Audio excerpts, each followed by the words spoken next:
समन्वितां श्रीचैतन्यप्रभु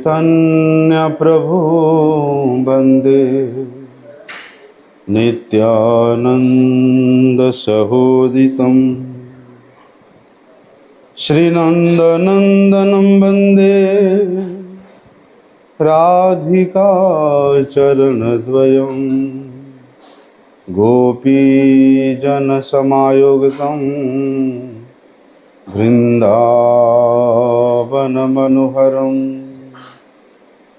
वाञ्छाकल्पतरुभ्यश्च कृपासिन्धुभ्य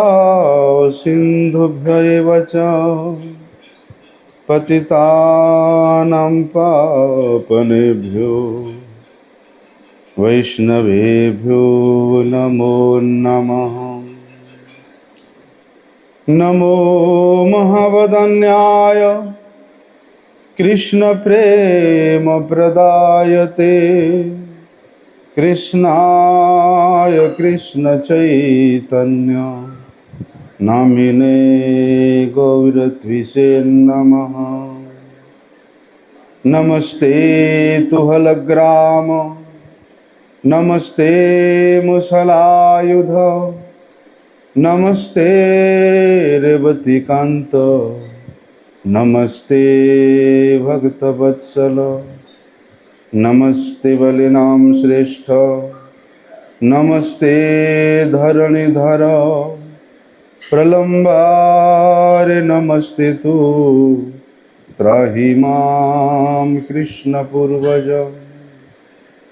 भुजे सव्यवेणुं शिरसि शिखिपिच्छं कटितटे दोकुलं नेत्रान्ति सहचरी कटाक्षं च विदधते सदा श्रीमद्वृन्दावनवसति लीला परिचयो जगन्नाथ स्वामी नयनपथगामी भवतु मे।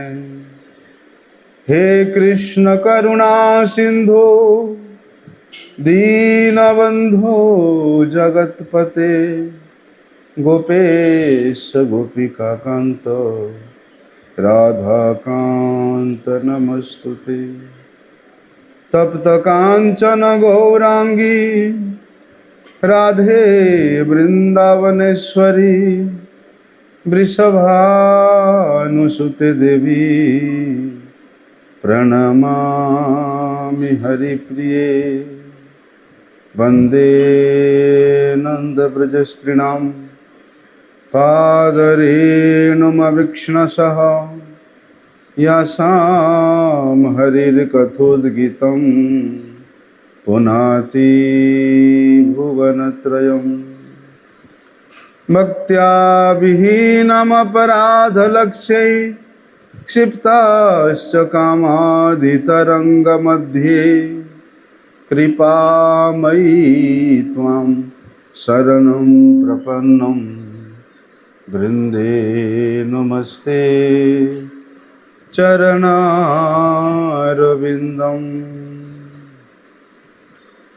पतितपावन परम करुणामय परम आराध्यतम श्री गुरुपाद पद्म नित्यलीला प्रविष्ट विष्णुपाद परमहंस शिल भक्ति वल्लभ तीर्थ गोस्वामी गुरु महाराज जी के श्री अभय चरणारविंद में साष्टांग दंडवत प्रणाम करते हुए उनकी हेतु की कृपा प्रार्थना करता हूँ।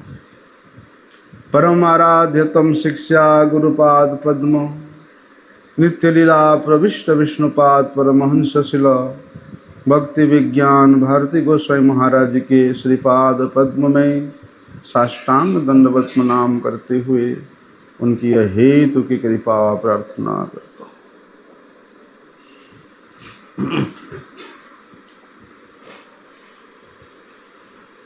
कल से समस्त वैष्णव जगत में परम विदित श्री कार्तिक व्रत का प्रारंभ हो रहा है। नियम सेवा व्रत का प्रारंभ हो रहा है। इसलिए आज अधिवास के रूप में कार्तिक व्रत का क्या महात्म्य है उसको हम लोगों को श्रवण करना अत्यंत आवश्यक है,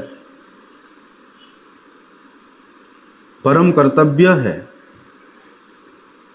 जिस प्रकार से व्यक्ति समाज में अपने घर में कुछ अनुष्ठान करता है तो उससे पहले कई दिनों से उसकी तैयारी करता है। जैसे किसी के घर में शादी होता है, इधर आ जाओ, तो कितनों महीनों से उस शादी के लिए वो व्यक्ति तैयारियां करता है। उसी प्रकार ये जो चातुर्मास्य व्रत है, कार्तिक व्रत से पहले के जो 3 मास है, 3 महीना है, वो कार्तिक मास को सुष्ट रूप में पालन करने के लिए उसकी तैयारियां हैं। इसलिए जो व्यक्ति चातुर्मास्य व्रत के अंतर्गत जो प्रथम 3 मास है उसको विशेष निष्ठा के साथ पालन किया है, अर्थात तैयारियां किया है, तो वो व्यक्ति कार्तिक व्रत भी ऐसे ही तैयारी के साथ वो पालन करता है और करना ही चाहिए। अधिवास के रूप में जिस व्रत का, जिस अनुष्ठान का, जिस उत्सव का हम लोग मनाते हैं उसके विषय में, उसके महात्म्य के विषय में श्रवण करने को ही अधिवास यानी तैयारियां कहा जाता है। इसलिए ये चातुर्मास्य व्रत के अंतर्गत में ये दामोदर व्रत आता है, कार्तिक व्रत आता है। और इस व्रत को ऊर्जा व्रत भी कहा जाता है। क्यों?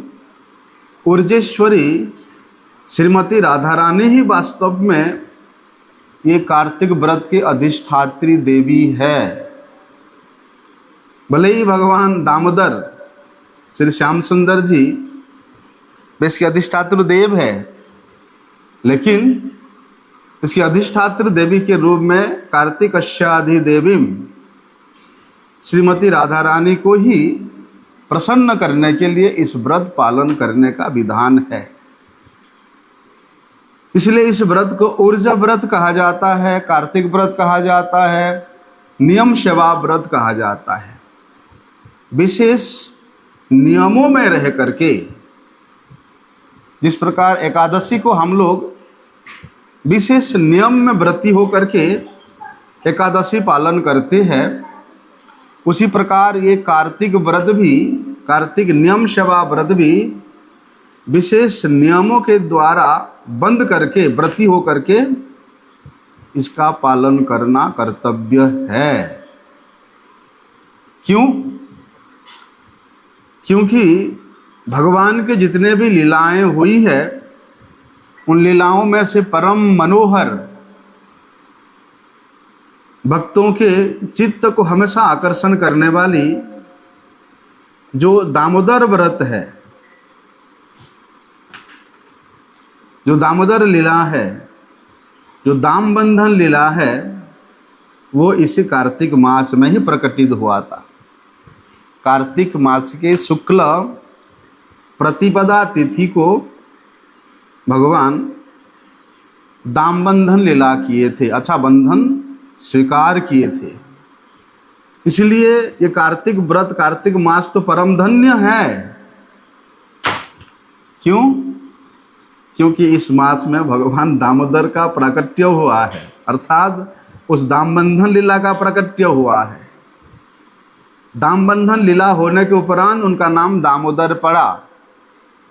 उनके उदर में भगवान माता यशोदा ने जो दाम अर्थात जो रस्सी बांधने का लीला किया था, वो इसी महीना में प्रकट होने के कारण इस महीना का नाम ही दामोदर मास हो गया है। इसलिए जितने भी मास है उन तमाम मासों में ये दामोदर मास भगवान को अत्यंत प्रिय है। और देखो क्या क्या लीला हुआ था। ब्रजेंद्र नंदन भगवान श्री कृष्ण ने इस कार्तिक मास में ही क्या किए थे, हम लोग जिस गिरिराज जी के श्रीपाद पद्म में बैठे हुए हैं, बोलते उसी गिरिराज जी को भगवान ने इसी कार्तिक मास में ही धारण किया था। गोवर्धन धारण लीला इसी कार्तिक मास में ही हुआ था। इस कार्तिक मास से पहले भगवान गोवत्स पालन करते थे, गोवत्स चराने जाते थे, गौओं के बछड़ों को। लेकिन इस कार्तिक मास में ही उनको परमिशन मिल गया कि अब जो है तुम गाय चरा सकते हो। अर्थात गोवत्स चालक से वे गोचारक बन गए, गौओं को चराने का अधिकार प्राप्त किया था। और फिर हम तो सुनते हैं भगवान वामन देव ने इसी कार्तिक मास में ही दैत्यराज बलि को आत्मसात किया था। कार्तिक मास में ही उनको कृपा किया था। बलि महाराज के मस्तक पे भगवान इसी कार्तिक मास में ही अपना श्री चरण अर्पण किया था। इसलिए इस कार्तिक मास में भगवान की बहुत सी ऐसे मनोहर लीलाएं प्रकट हुआ था। उन सब लीलाओं को श्रवण करना, चिंतन करना, गायन करना ही वास्तव में एक व्रती का परम कर्तव्य है। अर्थात इन सब लीलाओं को श्रवण कीर्तन छोड़ करके व्रत कभी भी परिपूर्ण हो ही नहीं सकता, होता ही नहीं है। स्कंद पुराण में तो ब्रह्म नारद संवाद में ऐसा वर्णन आता है कि भैया इस संसार में जितने भी तीर्थ है उन तमाम तीर्थों में स्नान करने से जो फल मिलता है, जो फल की प्राप्ति होती है, बोलते हैं वो फल केवल इस कार्तिक मास में, बोलते वो तमाम तीर्थों के स्नान के फल के बोलते कोटि अंश के बराबर कार्तिक व्रत पालन करने का एक अंश है। उससे भी बराबर नहीं कर सकते हैं।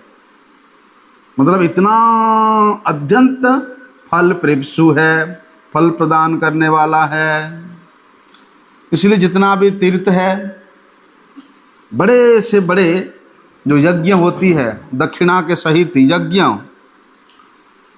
पुष्कर में वास करो, कुरुक्षेत्र में वास करो, सुमेरु पर्वत के समान स्वर्ण की दान करो, वो सब दानों के फल, वे सब तीर्थों में वासों के फल को एक तरफ रख दो और दूसरी तरफ ये भगवान केशव के जो प्रिय दामोदर व्रत को रख दो।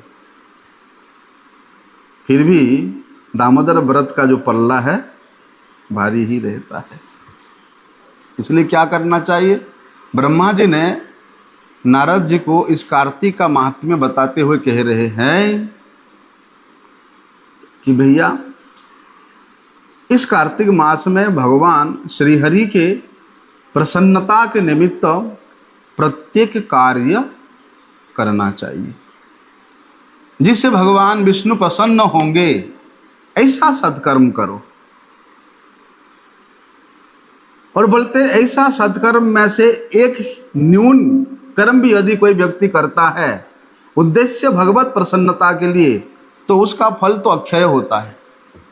इस कार्तिक मास में किया गया हरि प्रसन्नता युक्त सत्कर्म का फल अक्षय होता है। एक तो अक्षय तृतीया आता है, जिस दिन भगवान जगन्नाथ जी का चंदन यात्रा प्रारंभ होता है, वहाँ तो एक दिन का फल अक्षय होता है। लेकिन ये कार्तिक मास में जो पूरे के पूरे महीना है, यहाँ आप जो कुछ भी हरि प्रसन्नता के लिए करोगे वो अक्षुण्ण रह जाता, अक्षय हो जाता है। इसलिए जितने भी उत्तम से उत्तम महीना है उनमें से सर्वोत्तम है कार्तिक महीना। जितने भी पुण्यतम महीना है उन तमाम पुण्यतम महीनों में कार्तिक महीना सबसे श्रेष्ठ है। और बोलते ये परम पवित्र है, परम पवित्र महीना है। इसलिए जो व्यक्ति भगवान दामोदर की प्रसन्नता निमित्त अपने हृदय के वृत्ति को पवित्रता से युक्त करके, पवित्रता युक्त कर्मों के द्वारा स्थित होकर के पवित्रता युक्त सत्कर्म के द्वारा आधारित होकर के जो क्रिया किया जाता है, वास्तव में वो व्रत का सर्वश्रेष्ठ नियम है। उद्देश्य भगवान का प्रसन्नता होना चाहिए। बोलते हैं ना, जैसे समुद्र का पानी अक्षय होता है, अव्यय होता है, सीमाहीन होता है ना। उसी प्रकार बोलते इस कार्तिक मास में व्रत करने वाला व्यक्ति को जो फल प्राप्ति होता है वो भी समुद्र के समान अक्षय है, अव्यय है। उसको अभी कभी कल्पना भी नहीं कर सकते हो। इसलिए क्या करना चाहिए? स्वयं भगवान श्री कृष्ण ब्रह्मा जी को बता रहे हैं कि कार्तिक मास के समान कोई मास नहीं है। जिस प्रकार सत्य युग के समान कोई युग नहीं है, वेदों के जैसा कोई शास्त्र नहीं है, और गंगा जी के जैसा कोई तीर्थ नहीं है, उसी प्रकार ये कार्तिक मास के, जो कि वैष्णवों का मास बोला जाता है, वैष्णव व्रत बोला जाता है, ये भक्तों के लिए, वैष्णवों के लिए अत्यंत प्रिय मास है। और जो भगवान को प्रिय है वो तो भक्तों को प्रिय होगा ही। और दूसरी पक्ष में विचार करें, वैष्णवों का जो प्रिय वस्तु है वो भगवान को भी प्रिय होता है, क्योंकि वैष्णव जन हरि प्रियता के अलावा, हरि प्रसन्नता को छोड़ करके दूसरा कुछ कर्म करते ही नहीं है। इसलिए क्या करना, जो वैष्णव जन भक्ति से युक्त होकर के, भगवत सेवा की भावना से युक्त होकर के इस कार्तिक मास में रहते हैं, या कार्तिक मास के जो 30 दिवस है इसको व्यतीत करते हैं, वास्तव में उनको अपने पितृपुरुषों के उद्धार के लिए श्राद्ध फ्राद्ध करने की जरूरत नहीं है। जिसका पुत्र कार्तिक व्रत निष्ठा के साथ पालन करता है, भक्ति के साथ पालन करता है, सामान्यता रूप से उसके जो पूर्व पुरुष है वो उद्धार हो जाता है, उनका परम कल्याण हो जाता है। उनको अलग से किसी तर्पण का या श्राद्ध का या दान पुण्य की कोई आवश्यकता नहीं पड़ता है। इसलिए ये दामोदर व्रत जैसे भगवान भक्त वत्सल है ना, भगवान का यह नाम भक्त वत्सल है, प्रणतपाल है। उसी प्रकार ये जो दामोदर मास है ये भी भक्तों की पोषण करने वाला है, वैष्णवों को आनंद वर्धन करने वाला है, वैष्णवों का पालन करने वाला है। क्योंकि वैष्णव जनों को ये अच्छा भोजन कराओ, अच्छा वस्त्र इत्यादि प्रदान करो, सुख सुविधा प्रदान करो, वो उनके पोषण का, उनके पालन का वो आधार नहीं है। वैष्णवों के पालन का आधार है, पोषण का आधार है हरि सेवा, हरि भजन, हरि कथा। जिस दिन हरि सेवा नहीं हुआ, हरि कथा श्रवण करने को नहीं मिला, उस दिन वैष्णव जन तो खाते भी नहीं है। हमने देखा है पहले ऐसे वैष्णवों को कि उन्होंने तो भैया अपने निर्धारित नाम संख्या पूर्ण होने से पहले जल तक ग्रहण नहीं करते थे। एक वैष्णव देखा मैंने, वे श्रीमन महाप्रभु जी के जितने भी पार्षद है, प्राय वो 700-800 वैष्णवों का नाम ले करके उठते थे, दंडवत प्रणाम करते थे, उसके बाद जाकर के मुंह में थोड़ा सा पानी देते थे। इसलिए इस कार्तिक मास में ये नियम सेवा व्रत होने के कारण ऐसा कुछ विशेष नियम लेना चाहिए। नियम तो बहुत सारे हैं, हमारे गुरुजनों ने कार्तिक मास को अष्टयाम प्रहर के अंतर्गत कितने नियम पालन किए हैं, क्यों पालन किए हैं? अनुगत जनों को शिक्षा देने के लिए। इसलिए उन समस्त नियमों को तो पालन करना ही है जो गुरुजनों ने स्वयं आचरण किया है। उसके अलावा भी अपने की तरफ से कुछ विशेष नियम रखना चाहिए कि भैया मेरा इतना संख्या जब तक पूरा ना हो, या भगवान के गोपाल सहस्र नाम पूर्ण ना हो, या विष्णु सहस्र नाम पूर्ण ना हो, या भगवत अर्चन परिपूर्ण ना हो, उससे पहले मैं जल भी ग्रहण नहीं करूँगा, ऐसा संकल्प लेना चाहिए। इसलिए क्या कहते हैं,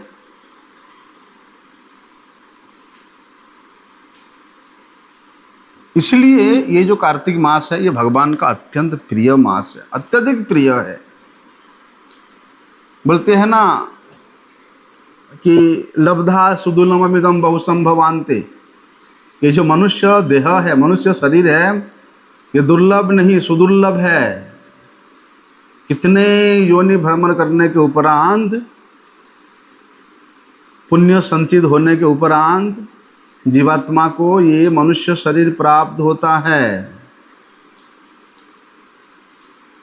और वो भी क्या है, क्षणभंगुर है, कब चला जाएगा उसका कोई ठीक ठिकाना नहीं है।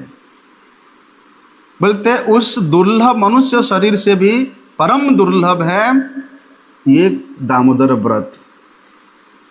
इसलिए जिस देहधारी के जीवन के अंतराल में ये दामोदर व्रत पालन करने का सुविधा सुयोग प्राप्त हुआ है, उसके लिए तो भैया ये सुवर्ण सुयोग है,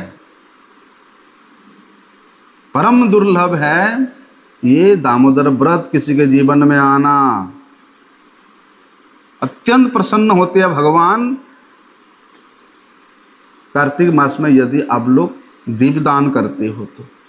केवल एक दीप दान कर देने से भगवान प्रसन्न हो जाते हैं। हरि प्रसन्न करने के लिए कितना कोई व्यवस्था है, कठोर से कठोर साधना भी बताया है,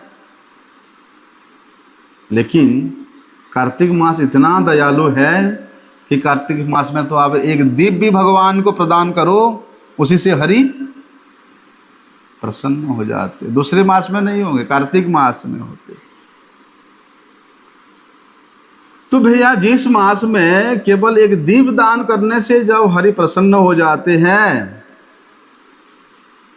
तो उस मास के महिमा को आप कितना तक वर्णन कर सकते हो। यहां तक छोड़ो, दूसरे व्यक्ति ने दीप जलाया है और वो दीप बुझने वाला है, उसमें भी यदि आप थोड़ा सा तिल का तेल या घी देकर उसको प्रज्वलित कर लेते हो, उसी से ही आपको सुगति प्राप्त हो जाता है।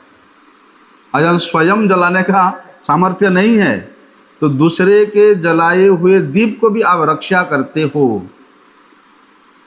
यहाँ जलाने में सहयोग करते हो, उसी से ही आपको सुगति की प्राप्त हो जाती है। इसलिए स्कंद पुराण में श्री ब्रह्म नारद संवाद में ऐसा वर्णन आता है। इस कार्तिक महात्म्य का वर्णन करते हुए वहाँ भगवान ब्रह्मा जी ने नारद जी को बोलते हैं कि जितने भी व्रत है उन सभी का फल केवल एक जन्म के लिए होता है। जितने ही व्रत करोगे उन तमाम व्रतों का फल आपको एक जन्म के लिए प्राप्त होगा। एक जन्म में उस व्रत के फल को प्राप्त कर लिया, फिर वो फल समाप्त हो जाता है।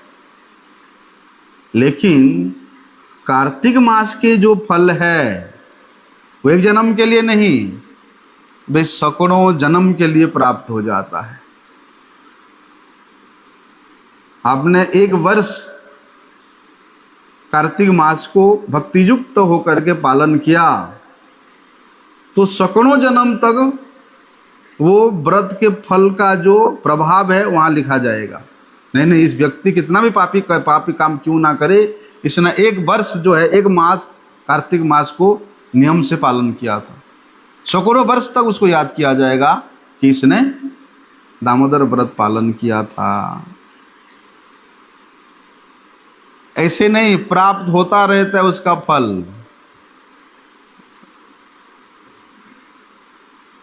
आजकल तो 12 मासी फल देने वाला आम का पेड़ हो गया है, नींबू का पेड़ हो गया है। पहले एक सीजन में होता था आम, लेकिन एक आम इस प्रकार का बन गया है पेड़ कि आपको 12 महीना उस आम के पेड़ से आम मिलेगा,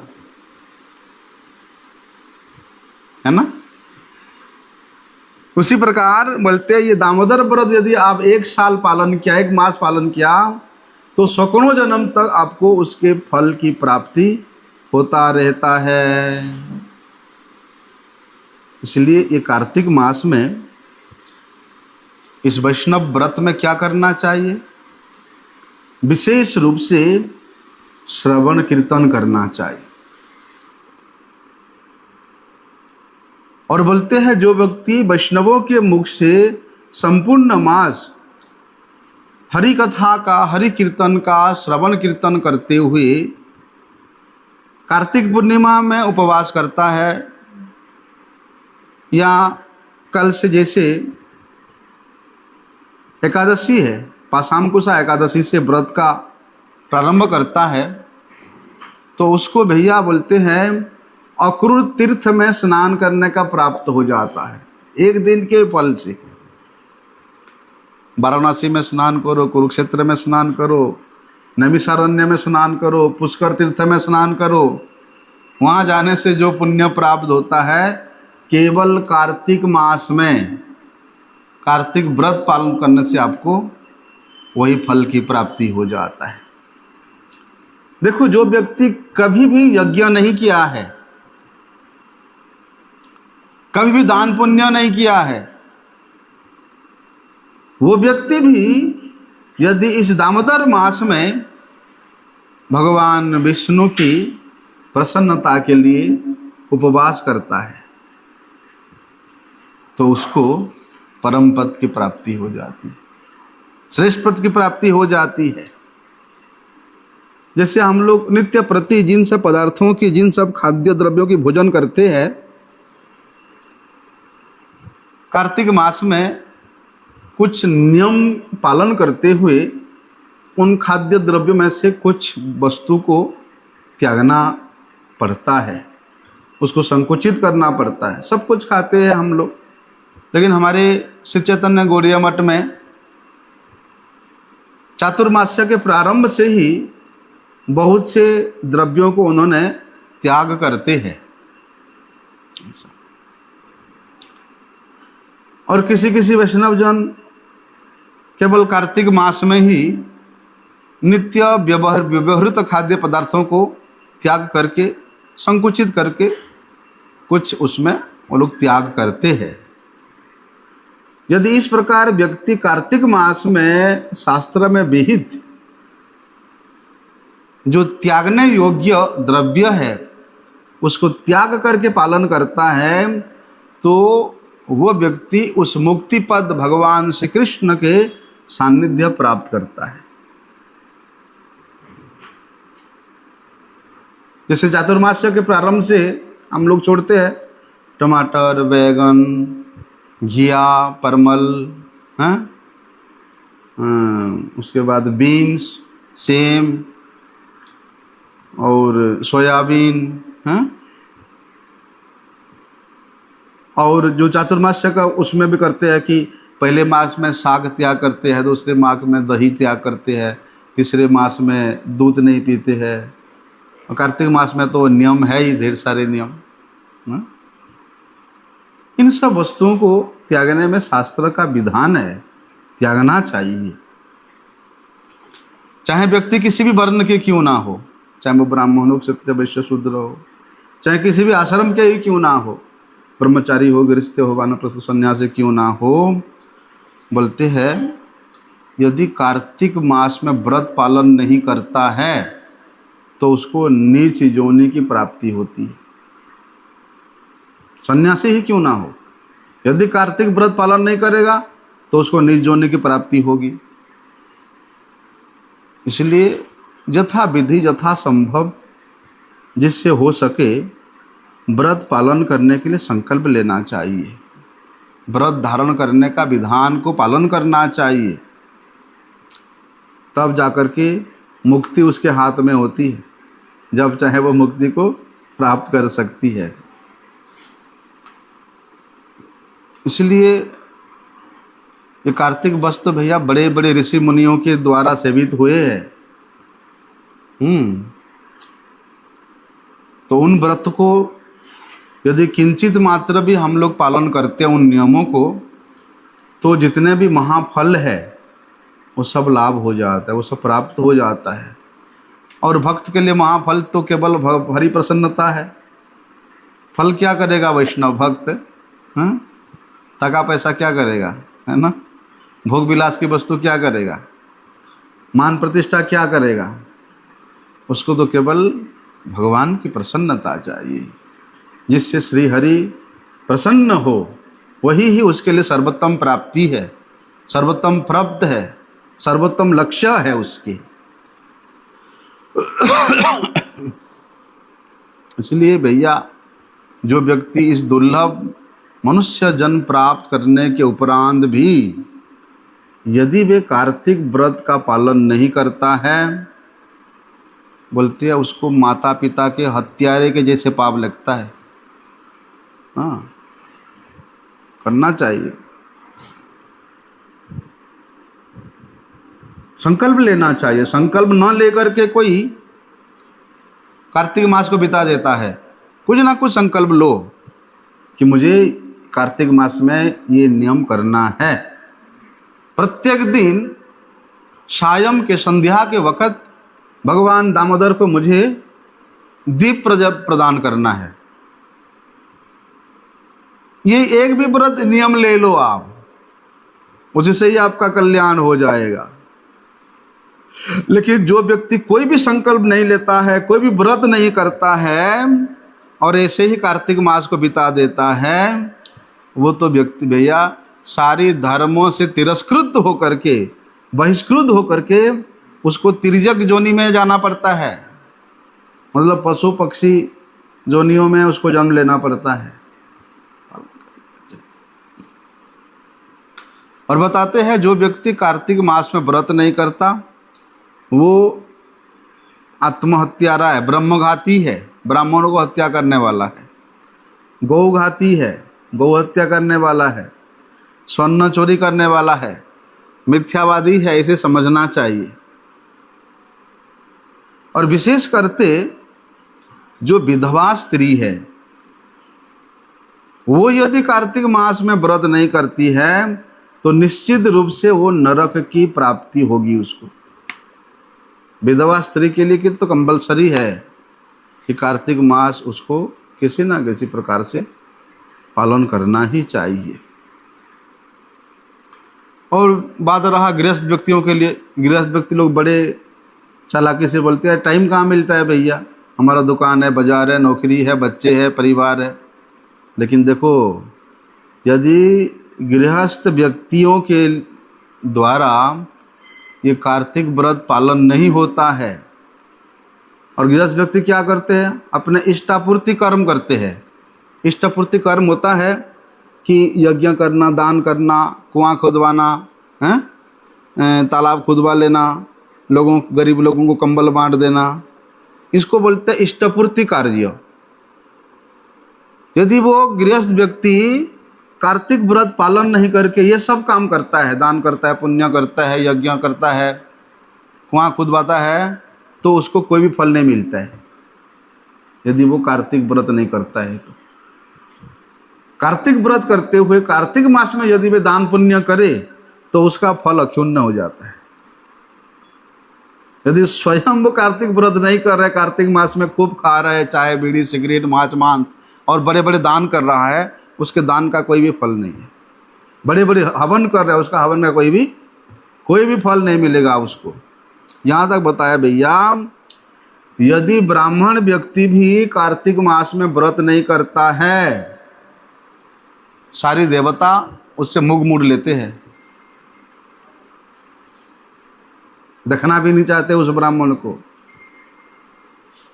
इसलिए ये जो कार्तिक व्रत को त्याग करके बड़े बड़े सैकड़ों यज्ञ करो, बहुत बड़ा बड़ा श्राद्ध करो, तो कोई भी उत्तम गति मिलने वाला नहीं है। लेकिन हरि प्रसन्नता के लिए आप कार्तिक व्रत करते हो तो आपको बड़े बड़े यज्ञों की फल प्राप्ति हो जाएगा, बड़े बड़े श्राद्ध की फल प्राप्त होकर के आपके पूर्वजों का भी कल्याण हो जाएगा। इसलिए विशेष करके बताया, यदि सन्यासी और विधवा स्त्री और विशेष करके वर्णाश्रमी व्यक्ति कार्तिक मास में व्रत नहीं करते हैं तो वे निश्चित रूप से नरकगामी होते हैं, नरक की प्राप्ति होते हैं। भाई वेद पाठ करो, पुराण पाठ करो, क्या लाभ यदि आप कार्तिक व्रत नहीं कर रहे हो तो? कोई लाभ नहीं है। यदि कार्तिक में व्रत पालन नहीं कर रहे हो और बड़े बड़े वेद पुराण पाठ कर रहे हो, कोई फल नहीं मिलेगा। और बोलते हैं जो व्यक्ति आजन्म पुण्यवान है, जन्म से ही वो पुण्य प्राप्त किया हुआ है, वो व्यक्ति भी यदि कार्तिक व्रत का पालन नहीं करता है तो उसके जितने भी संचित पुण्य है वो सब के सब समाप्त हो जाता है, खत्म हो जाता है, नष्ट हो जाता है। जितने प्रकार का दान है, जप है, तपस्या है, कार्तिक व्रत पालन नहीं करने से सब विफल हो जाता है। इसलिए नारद जी को बताते हैं ब्रह्मा जी की, नारद जी कि जो व्यक्ति कार्तिक मास में ये वैष्णव व्रत का पालन नहीं करते हैं उनको ये संसार में पाप स्वरूप जानना, वे पाप रूप है, पाप स्वरूप है। और ऐसे व्यक्ति का स्पर्श करना, ऐसे व्यक्ति को देखना, ऐसे व्यक्ति से किसी प्रकार का कोई संबंधित होना, वो भी उसके पुण्य क्षयीकृत हो जाता है। कितना श्रेष्ठ कार्तिक व्रत है, सब विफल हो जाता है।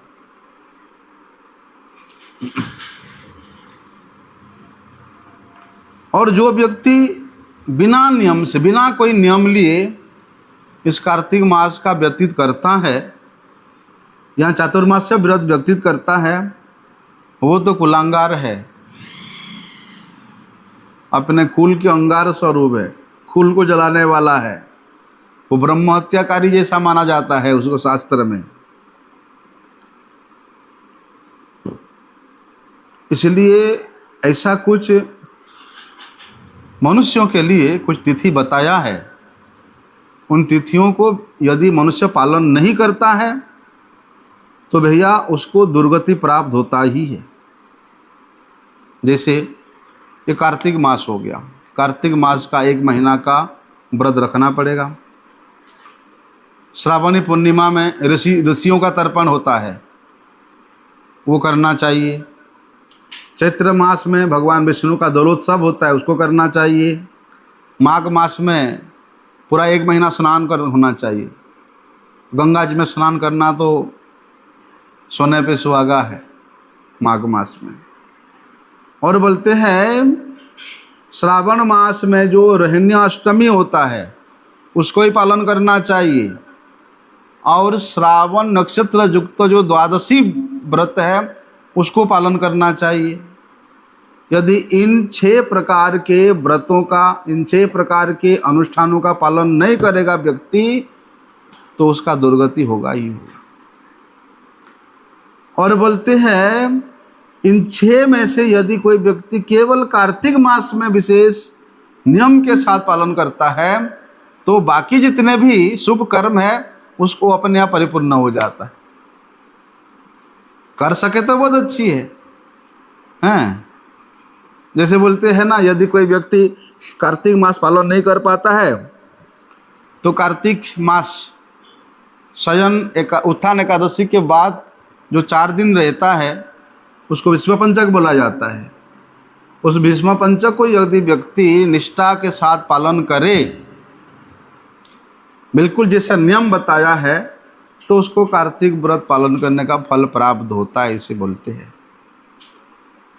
लेकिन भक्त के लिए तो भैया वो फल की कोई अभिलाषा नहीं रहता है। कार्तिक मास में जैसे भगवान का ऐसे अत्यंत परम हर्षोल्लास की लीलाएं हुई है, उन लीलाओं से युक्त मास में श्रवण कीर्तन को छोड़ करके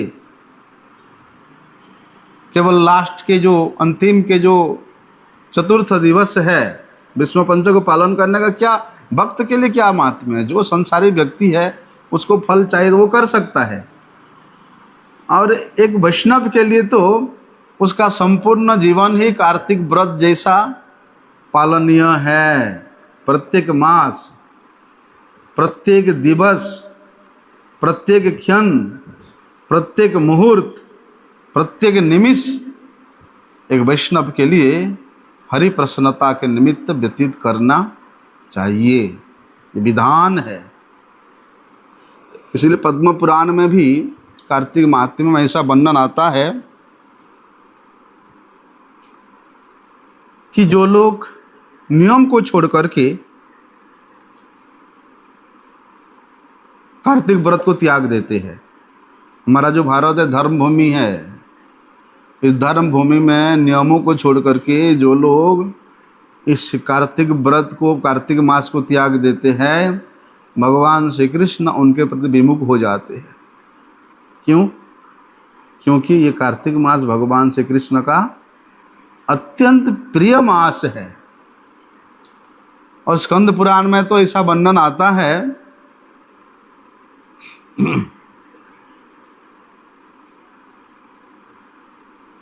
कि जो समस्त ब्राह्मण लोग कार्तिक मास में दान, होम, जप, स्नान और श्रीहरि का व्रत नहीं करते हैं, वे नराधम है, मनुष्यों में सबसे अधम है, भले ही वो ब्राह्मण क्यों ना हो।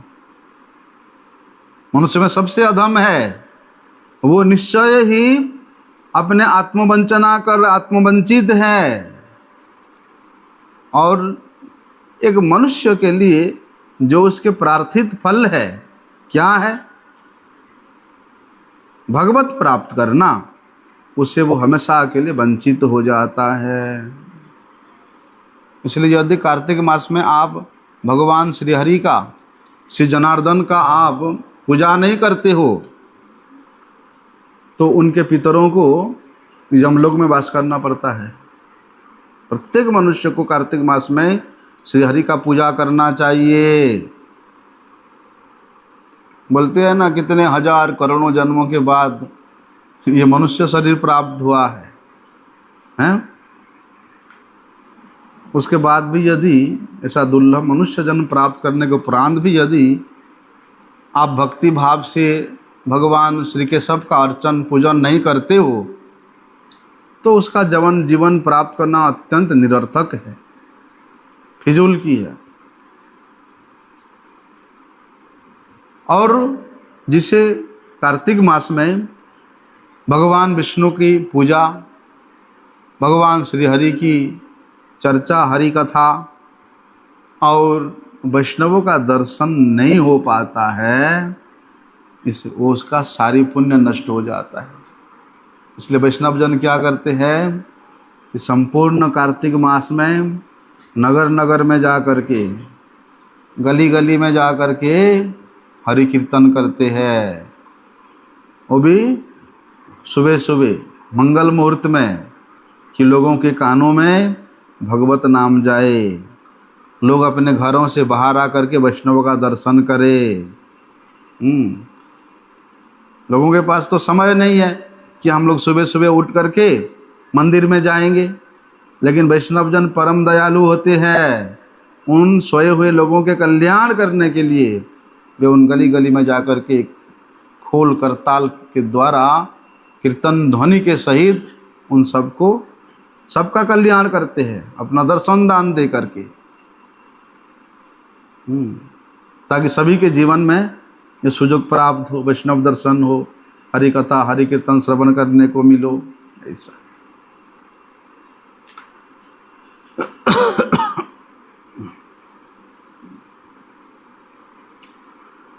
इसलिए जो मनुष्य इस कार्तिक मास में भगवान श्रीहरि के उद्देश्य से जो कुछ भी करता है, भले ही वो अन्नदान करे, होम करे, जप करे, तपस्या करे, जो कुछ भी करे, उसको अक्षय फल की प्राप्त होती है। लेकिन उद्देश्य क्या होना चाहिए? भगवान, भगवान ही उद्देश्य होना चाहिए। और बोलते हैं जो स्त्री कार्तिक मास में विष्णु मंदिर में चक्र का निर्माण करती है, किस प्रकार के चक्र का? दीप के चक्र का, गोलाकार बनाते हैं ना, गोल आकार का, वो स्त्री तो भैया अनंत काल तक वैकुंठ लोक में वास करती है। एक पत्र मिलता है, पलाश पत्र बोलते हैं, हाँ? देखा है पलाश पत्र? उसमें एक फूल होता है, उसका कोई सुगंध नहीं होता है, हाँ? कौन सा पद है वो? लाल लाल फूल होता है। सुगंध बलिया पलाश सुखिलु मन, नासाते पसिलो कीटो। लेकिन उसका जो पत्र है उसको ब्रह्मपत्र कहा जाता है। कार्तिक मास में व्यक्ति यदि उस पलाश, पलसा, उस पलाश के पत्र में भोजन करता है तो बोलते हैं उसके पूरे जन्म के पाप नष्ट हो जाते हैं और सभी तीर्थों में स्नान करने का फल प्राप्त होता है। यदि उस पलाश के पत्र का बना हुआ थाली में खली और दना हो, उसमें वो प्रसाद ग्रहण करता है तो देखो क्या फल प्राप्त होता है, हाँ? कभी भी उस व्यक्ति को नरक का दर्शन करना नहीं पड़ता। कार्तिक मास में गंगा जी में स्नान करो, यमुना जी में स्नान करो, हरि कथा का श्रवण करो, साधुओं का सेवा करो और ये पत्र में, पलाश पत्र में भोजन करो। सभी प्रकार के अभिष्ट वस्तु की प्राप्ति हो जाती है। इसलिए क्या करना चाहिए? नियम तो ये है भैया कि कार्तिक मास में अरुणोदय काल में ही अपना शैया को त्याग कर देना चाहिए। अर्थात जो अंतिम प्रहर है, जब भगवान का अभी जागरण नहीं हुआ है, भगवत जागरण से पहले जाग जाना चाहिए। बोलते हैं जो इस प्रकार करता है भगवान विष्णु उसके हो जाते हैं। आजकल लोग करते नहीं हैं। हम लोग बचपन में गांव में लोग करते थे। हम भी बचपन में ऐसे करते। गांव के सारी माताएं 4 बजे से उठ करके घंटा बजाते हुए, हैं, वो लोग तालाब में स्नान करने जाते थे और वहाँ तालाब में स्नान करके वहाँ तुलसी जी का पूजन करते थे, परिक्रमा करते थे, वहाँ चंदन वगैरह लगा करके फिर आ करके फिर यहाँ हरि पूजा, हरि कीर्तन होता था। गांव में होता था पहले। आजकल लोग करते नहीं हैं। कार्तिक मास जैसे आया, गांव में सभी लोग इतना उत्साहित हो जाते थे। आजकल वो प्रथा खत्म हो गया है।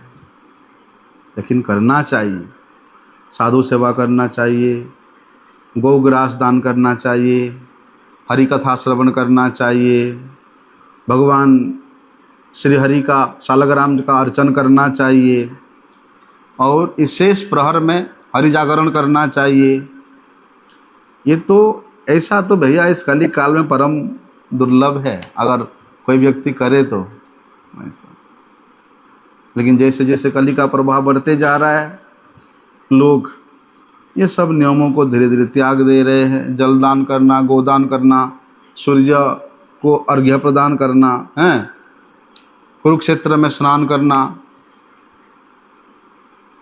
इतने फल है। कार्तिक मास में एक दिन यदि आप स्नान करते हो ब्रह्म मुहूर्त में, वही फल प्राप्त होता है, एक दिन के स्नान। और कार्तिक व्रत का मतलब ये है कि हरि चर्चा करना, शास्त्र चर्चा करना। संसार के चर्चा को छोड़ दो, हैं? किसी साधु वैष्णव का तो छोड़ो, किसी संसारी व्यक्ति का भी निंदा नहीं करना। उसने ऐसा कर दिया, उसने चोरी कर दिया, उसने वो कर दिया, किसी का, एक चोर का भी निंदा नहीं करना कार्तिक मास में। साधु वैष्णवों की तो बात तो छोड़ दो।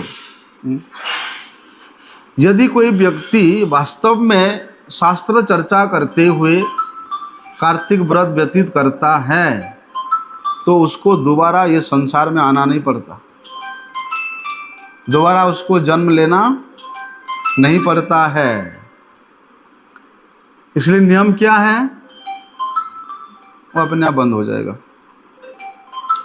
कार्तिक मास में भक्ति पूर्वक नियम के साथ प्रत्येक दिन मंदिर की परिक्रमा करनी चाहिए। भगवान श्री हरि के समक्ष भक्ति पूर्वक हमारे पूर्वाचार्यों की जो भजन गीति है उसको गाना चाहिए, स्तव स्तुति करना चाहिए, गीत वाद्य नृत्य के द्वारा भगवान को प्रसन्न करना चाहिए। जैसे गोपाल सहस्त्र नाम हुआ, विष्णु सहस्त्र नाम हुआ, हैं? ये सब पाठ करने का विधान बताया है हमारे शास्त्रों में। और विशेष रूप से गजेंद्र मोक्ष का जो प्रसंग है उसका तो हमारे वैष्णव लोग, गुरुजन लोग पाठ करते आए हैं, उसका पाठ होना चाहिए। और उससे भी और विशेष बोलते श्री दामोदर अष्टकम, सत्यव्रत मुनि के द्वारा रचित जो दामोदर अष्टकम है उसको प्रत्येक दिन उस अष्टकम को, उस स्तव को श्री हरि के निकट उसको गाना चाहिए। उस दामोदर अष्टकम के क्या भाव है, क्या भावार्थ है, उसको श्रवण करना चाहिए। इसलिए हम लोग कल से एक ऐसा समय शायद शाम को करें तो दामोदर अष्टकम का जो 8 श्लोक है उसी के भावार्थ को हम लोग श्रवण करें। हमारे वैष्णव जनों ने बड़े सुंदर भावार्थ किया है, उसका श्रवण करना चाहिए, है ना।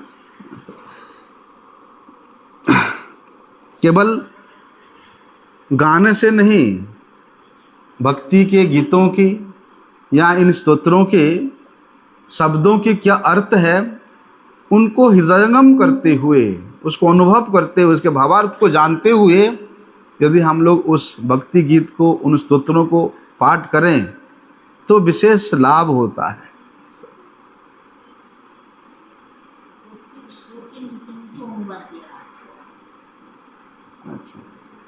इसलिए बोलते अगर कोई व्यक्ति कर्पूर के साथ अगरू मिला करके,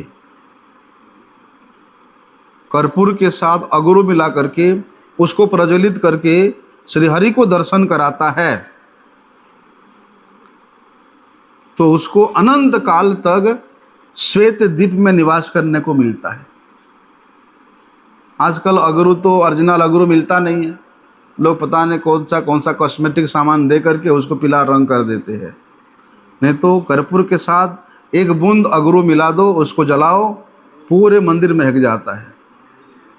आजकल वो अगरू मिलता नहीं है, पता नहीं वो क्या पीला पीला रंग भर के बेच देते हैं। हाँ,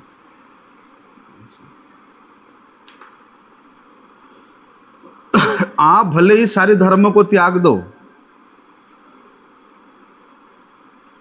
जैसे भगवान कहते हैं ना, सर्वधर्मान परित्यज्य, भले ही आप कार्तिक मास में सारे धर्मों को त्याग दो, एक ही धर्म का पालन करो कि भगवान श्री केशव के सम्मुख, भगवान श्री हरि के सामने क्या करना,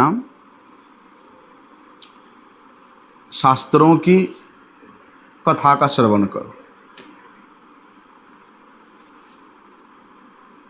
भगवान जनार्दन के लीला कथा, यश कथा का श्रवण करो। ये सबसे श्रेष्ठ नियम है। हमने हमारे गुरुजी को देखा, जब कार्तिक मास में ब्रजमंडल परिक्रमा होता है तो सारा दिन सुबह से लेकर शाम तक परिक्रमा, व्यक्ति थक जाते हैं, फिर भी गुरुजी स्वयं ये जो अष्टम जाम का कीर्तन है, कथा है, सबसे पहले जाके गुरुजी वहाँ उपस्थित हो जाते थे। वैसे गुरुजी तो वे भगवान के प्रिय पार्षद है, उनको ये सब नियम, ये सब व्रतों की आवश्यकता नहीं है, लेकिन फिर भी वे अनुगत जनों को शिक्षा देने के लिए इस प्रकार आचरण किया है। उसके बाद भी हम लोग यदि सोते रहें तो हमसे बड़ा दुर्भागा और कौन हो सकता है। इसलिए भैया, यदि कल्याण की इच्छा से ही हो, भले ही अपने कल्याण की इच्छा से क्यों ना हो या भोग की इच्छा से क्यों ना हो, जो व्यक्ति नित्य प्रति हरि कथा श्रवण कीर्तन करता है और कार्तिक मास का पालन करता है, वो व्यक्ति का जो दुर्गति होना चाहिए उससे वो बच जाता है, अशेष दुर्गति से बच जाता है। क्योंकि व्यक्ति ना किसी प्रकार का उसका आशा रहता ही है, भैया कार्तिक मास का पालन करने से स्वर्ग की प्राप्ति होती है, ब्रह्मपद की प्राप्ति होती है, स्वर्ग में भोग विलास की प्राप्ति होती है। श्रवण किया है फल, भले ही इस प्रकार का फल की आशा लेकर के वो रहे, लेकिन नित्य प्रति हरि कथा कीर्तन श्रवण करे तो जो दुर्गति होता है नहीं करने से उसी से वो बच जाता है। इसलिए करना चाहिए। कार्तिक मास में अत्यंत यत्न के साथ श्रीमद् भागवत का पाठ करना चाहिए। भले ही आप एक अध्याय का पाठ करो, लेकिन यत्न के साथ पाठ करो। भगवत गीता का पाठ करो, श्रीमद् भागवतम का पाठ करो। हैं, कहीं कहीं तो देखा मैंने ये अष्ट प्रहर में 18 पुराणों का पाठ होता है, लेकिन करते हैं। और जो इष्टापूर्ति के धर्म है कि दान देना, दक्षिणा देना, कुआं खुदवाना, तालाब खुदवा देना, गरीबों को दान कर देना, इस प्रकार के जो इष्टापूर्ति के धर्म है, भले इसको आप त्याग दो और कार्तिक मास में केवल भक्तियुक्त होकर के वैष्णवों के संग में निवास करो।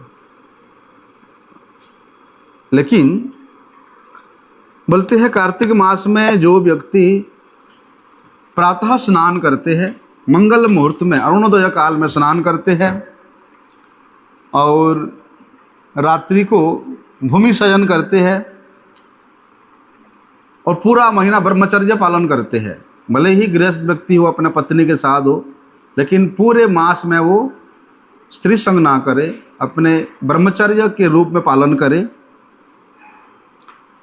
और जप परायण होकर के इतना संख्या जप करना है और भगवान विष्णु के प्रसाद भोजी होकर के, प्रसाद के अलावा कुछ नहीं खाना।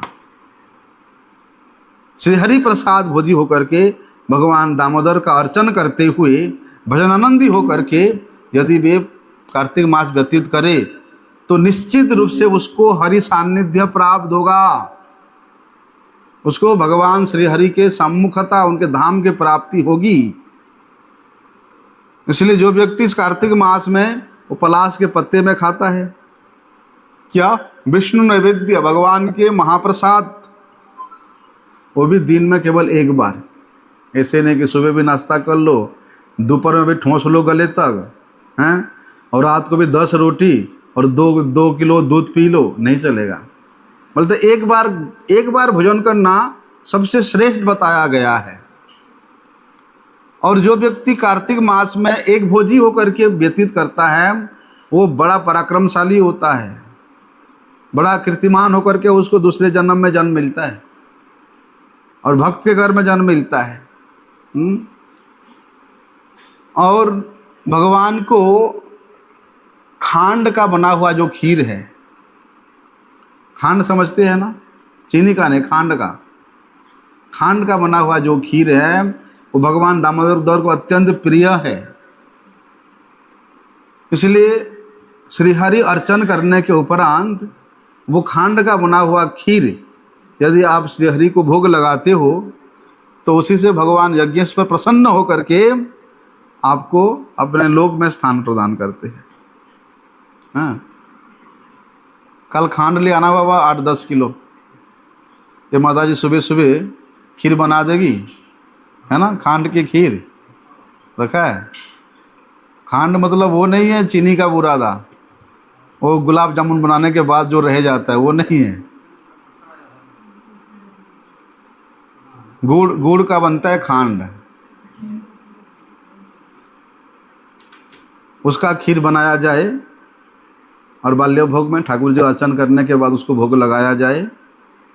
उसको बनाने वाला, भोग लगाने वाला और उस प्रसाद पाने वाला सभी के प्रति भगवान प्रसन्न हो जाते हैं।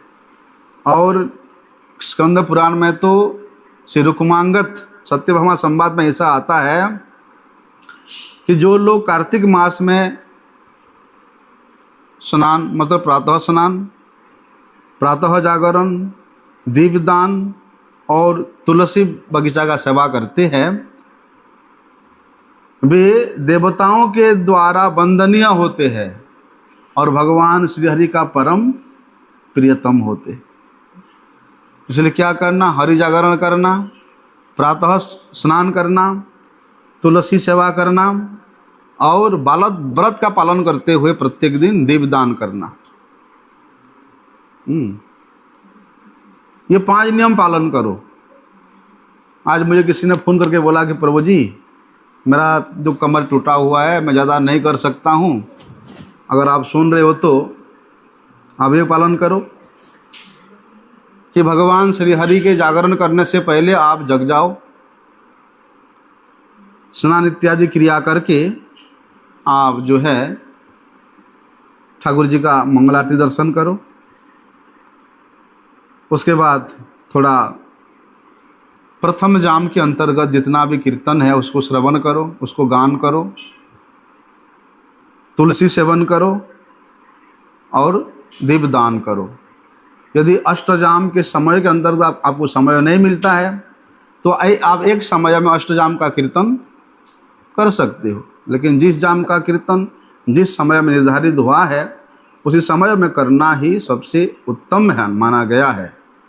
लेकिन आपके पास यदि समय नहीं हो रहा है, संभव नहीं हो रहा है, तो आप अष्टम जाम के कीर्तन को एक ही समय में, भले ही आप रात्रि के समय में करो, लेकिन करना चाहिए। यदि आप मठ मंदिर में जाने में संभव नहीं हो पा रहा, शरीर ऐसा असमर्थ है, तो अपने घर में बैठ कर के मोबाइल के द्वारा, टीवी के द्वारा आप नित्य प्रति वैष्णवों के मुख से हरि कथा श्रवण करो।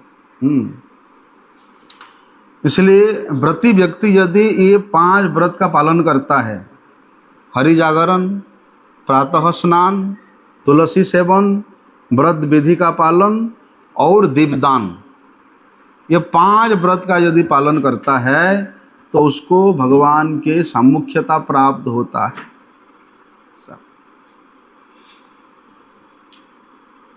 और विशेष रूप से भगवान विष्णु के मंदिर, भगवान से विष्णु के सम्मुख में, शिव जी के सम्मुख में, वो तो परम वैष्णव है, और अश्वत्थ वृक्ष, पीपल वृक्ष के सम्मुख में जो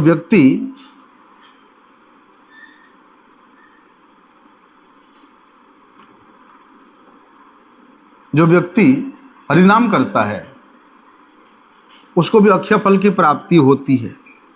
और एक हो गया तुलसी बागान में, तुलसी जी के बगीचा में जाकर के कम से कम आपको कुछ माला करना चाहिए। तुलसी जी के सम्मुख बैठ करके कुछ माला अवश्य करना चाहिए। कोई व्यक्ति भैया बोले कि हमारे पास तेल नहीं है, घी नहीं है, हम कैसे दीप जलाएं पूरा 1 महीना? कोई बात नहीं, तुम जला नहीं सकते हो तो नहीं जला सकते हो, लेकिन अगर दूसरे व्यक्ति अगर आपको देता है कि जला दो, दूसरे व्यक्ति के द्वारा प्रदत्त दीप भी यदि आप जलाते हो तो उसी से आपको परम पुण्य की प्राप्त हो जाती है। यदि आप दीप देने में असमर्थ हो तो कम से कम नित्य प्रति नियम करके तुलसी जी में जल दो। हाँ? वो करने में असमर्थ हो तो नित्य प्रति किसी मंदिर में जा कर के वहाँ वैष्णवों का दर्शन करके प्रणाम करके आ जाओ। ऐसे इसलिए भैया ये दामोदर जो है ना, ये इस दामोदर मास के, कार्तिक मास के ये अधिष्ठात्र देवता है। लेकिन भगवान दामोदर कार्तिक मास के अधिष्ठात्र देवता होने पर भी उनकी प्रीति के लिए, किसके प्रीति के लिए? दामोदर भगवान के प्रीति के लिए उनकी जो सर्वप्रियतमा है, कौन है? श्रीमती राधा ठाकुरानी। बोलते हैं श्री दामोदर के प्रसन्नता के लिए उनके प्रियतमा श्री राधा रानी की पूजा करनी चाहिए, तब जाकर के भगवान प्रसन्न होंगे। इसलिए सर्वशक्तिमान भगवान दामोदर श्री कृष्ण, उनके जो आह्लादिनी शक्ति है, स्वरूप शक्ति है, उनके पूजा के बिना श्री कृष्ण पूजा कभी ग्रहण नहीं करते हैं। और श्रीमती राधा रानी भी, जो कि पराशक्ति है, वो भी कहती है मेरे प्राणनाथ के सेवा के बिना मैं किसी का सेवा ग्रहण नहीं करती हूँ, अस्वीकार कर देती है। इसलिए दोनों जुगल जड़ी सरकार का ही पूजा करना चाहिए, है ना। और राधा रानी को तो बोलते ऊर्जेश्वरी नाम भी है ना, एक नाम राधा रानी का एक नाम ऊर्जेश्वरी है। उन्हीं के नाम के अनुसार ये ऊर्जा व्रत बोला जाता है इसको। और श्री रूप गोस्वामी जी ने तो श्री राधिका अष्टकम में क्या वर्णन किया है कि भैया कार्तिक मास की जो अधिष्ठात्री देवी के रूप में उन्होंने श्रीमती राधा रानी को बताया है कि निखिल समय भर्तु कार्तिकस्याधि देवीम, कि भैया जो निखिल समय के जो अधिपति है वो कार्तिक मास की अधिष्ठात्री देवी के रूप में स्थापित हुई, अधिष्ठात्री हुई है, वो है श्रीमती राधा रानी। इसलिए ये आश्विन मास के शुक्ल पक्ष की जो एकादशी है, अर्थात काल की जो एकादशी है, पासांकुशा, कोई कोई पापांकुशा भी बोलते हैं, लेकिन रियल में पासांकुशा एकादशी है। क्या करना चाहिए? आलस्य से रहित होकर के भैया इस व्रत का पालन करना चाहिए। कोई कोई आश्विन मास के पूर्णिमा से प्रारंभ करते हैं, है ना। एकादशी के बाद जो पूर्णिमा आता है, यहाँ जो तुला संक्रमण तिथि आता है, उस दिन भी कार्तिक मास के प्रारंभ होती है कि आश्विने शुक्ल पक्षस्य प्रारंभे हरिवासरे अथवा पौर्णमासीतः संक्रांतो वा तुलयामें। ये 3 तिथि निर्धारित किया गया है ये कार्तिक व्रत प्रारंभ करने में। इसमें किसी प्रकार का कोई दोष नहीं लगता है, सबकी विधि एक ही मानी जाती है। भले वो एकादशी से प्रारंभ हो, भले ही वो पूर्णिमा से प्रारंभ हो, और भले ही वो तुलागम में प्रारंभ हो, लेकिन नियम जो है एक है, विधि जो है एक है। और विशेष रूप से कार्तिक मास में घर में रह करके व्रत नहीं करना चाहिए। लेकिन भैया क्या करें, सभी लोग तो 1 मास तक घर नहीं त्याग कर सकते हैं। सभी लोग 1 मास तक अपने घर से दूर भी नहीं रह सकते हैं। यत्न करना चाहिए कि कम से कम 1 हफ्ता के लिए किसी तीर्थ स्थान में जाओ, धाम में जाओ, हैं, वहाँ जा कर के आप पालन करके आओ। 1 हफ्ता के ले जाओ, पूरे महीना में नहीं होने पर भी। बताया शास्त्र में कि न गृहे कार्तिके कुर्जात विशेषेण तो कार्तिकम तीर्थे तो कार्तिकी कुर्जात सर्वयत्नेन भामिनी, कि किसी तीर्थ स्थान में जा कर के एकादशी व्रत का पालन करना सबसे उत्तम बताया है, मना किया है। न गृह कार्तिके कुर्जात, गृह में, लेकिन गृह कौन सा है वो विचार करना चाहिए। जहाँ पर हमेशा गृह कार्य होता है, जहाँ पर केवल अपने संसार के कार्य होता है, जहाँ केवल भोग विलास में प्रमद व्यक्तियों का संग होता है, ऐसे स्थान में नहीं। और बोलते हैं वही गृह भी वैकुंठ समान है। यदि न गृह भजन न देखी गृह ते गोलोक भाय। यदि अपने घर में हमेशा भजन कीर्तन चलता है, सभी घर के अनुकूल जन भगवत सेवा में उन्मुख है, तो वो घर घर नहीं है, वो तो एक प्रकार से वैकुंठ ही है ना। वो भी तीर्थ है, जहाँ हरि कीर्तन, जहाँ हरि कथा, जहाँ भगवत सेवन, वही तीर्थस्थान ही माना जाता है। इसलिए जिस किसी स्थान पर भी क्यों नहीं हो भैया, आप कार्तिक मास में ये नियम पालन करो कि प्रातः स्नान, सूर्य उदय होने से 1 घंटा 48 मिनट पहले का जो समय माना गया है उसको मंगल मुहूर्त माना गया है, ब्रह्म मुहूर्त माना गया है। उस समय में इस 1 घंटा 48 मिनट के अंतर्गत आप स्नान कर लो, संध्या वंदन कर लो, और विशेष रूप से मंगल आरती दर्शन करने का नियम बना लो। अपने घर में हो, घर में अपने गोपाल जी का, यहाँ ठाकुर जी का आलोक्य का, यहाँ तुलसी जी का मंगल आरती कर दो, लेकिन करो नियम से करना, 1 महीना पूरा। एक नियम ही पालन करो कि हरि जागरण होने से पहले आप जग जाओ, सैया त्याग दो। यदि कोई असमर्थ है घर में, बड़ा बड़ी लोग है, नहीं सुबह स्नान कर सकती, तो कम से कम उस समय जैसे मंगल आरती शुरू हुआ अपने बिस्तरा से मतलब खड़े बैठ जाओ, लेटे मत रहो। असमर्थ है उसको उठ के सुबह सुबह बाथरूम जाने, स्नान करने में, वैसे तो नियम है किसी जलाशय में स्नान करने का, किसी नदी में, किसी तालाब में स्नान करने का नियम है, लेकिन आजकल कहाँ तालाब नदी मिलता है, सबके घर में ही तालाब है, बना लेते हैं बाथरूम में ऐसे बड़ा सा एक सीमेंट का, उसमें तैरते रहते हैं लोग, है ना। इसलिए क्या करना, आप उस बाल्टी में या वो जो आपके पानी का जो टब है उसमें आप अभिमंत्रित करके उसमें गंगा जी को आवाहन कर लो।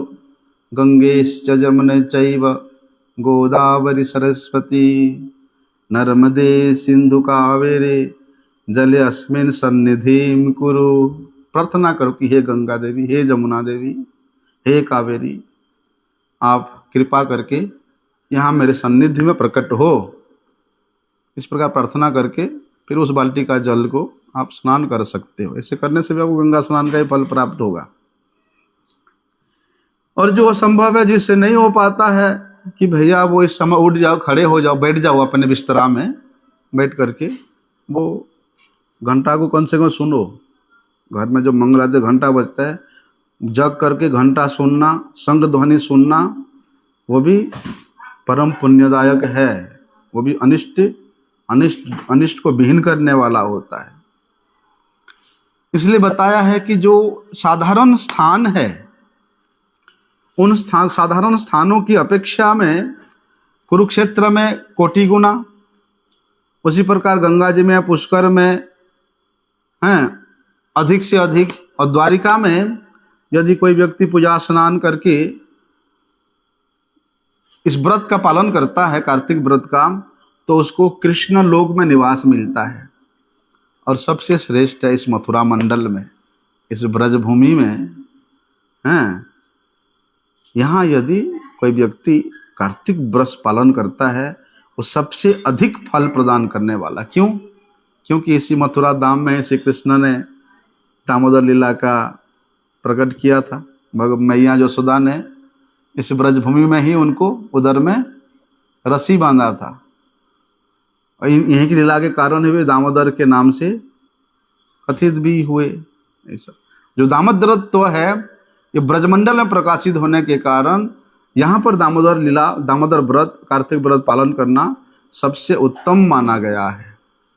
वैसे तो श्री हरि की पूजा जो है मथुरा के अलावा दूसरे स्थानों में भी होती है, और वहाँ पर करने पर भी अपने भक्तों को, सेवकों को भगवान भक्ति मुक्ति प्रदान तो करते ही है, किंतु हरि भक्ति प्रदान नहीं करते।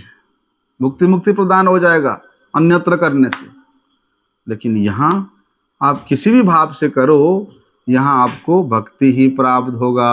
क्यों? क्योंकि भगवान हरि हमेशा भक्ति के द्वारा ही वशीभूत होते हैं। भगवान को वशीभूत करना कोई वैष्णव का लक्ष्य नहीं होता है, भगवान को प्रसन्न करना लक्ष्य होता है।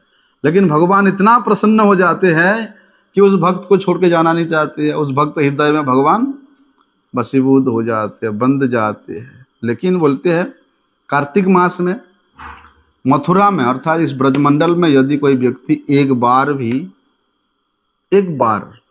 एक मास जीवन में एक मास यदि वे कार्तिक मास पालन करता है तो उसको जो सुदुर्लभ हरि भक्ति है वो बड़े सहज से ही प्राप्त हो जाता है।